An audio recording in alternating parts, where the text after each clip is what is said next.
Jesus Christ is the wisdom of God, the embodiment of wisdom. Jesus, who was born to Mary and Joseph in a stable, who was trained as a carpenter like his father, who hung out with fishermen and prostitutes and tax collectors and all kinds of people who maybe weren't at the top of society, who loved a good dinner party, who made plenty out of little, who gave people sight and helped them walk and find wholeness. Jesus, who healed, who forgave sin, who broke the rules when necessary, who saw a woman who was about to be stoned and instructed anyone in the crowd who was without sin to cast that first stone.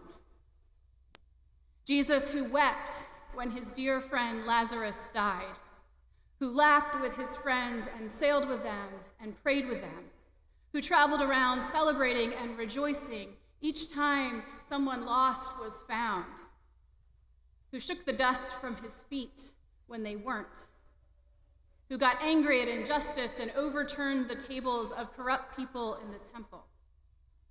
Jesus, who knew physical pain and suffering and abandonment, who cried out from the cross, "My God, why have you forsaken me?"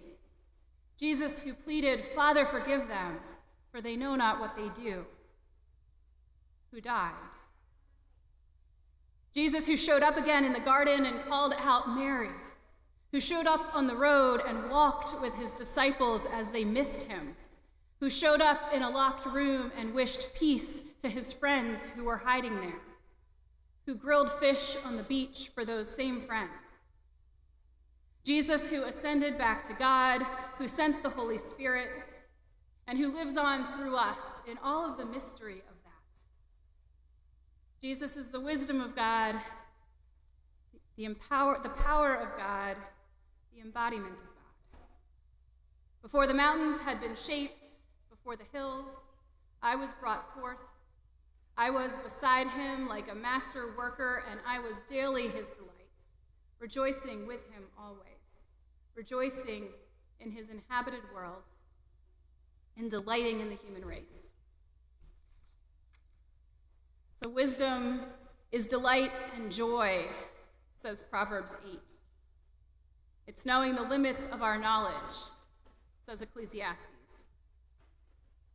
And it's believing that God is with us in all of it, always, says the gospel.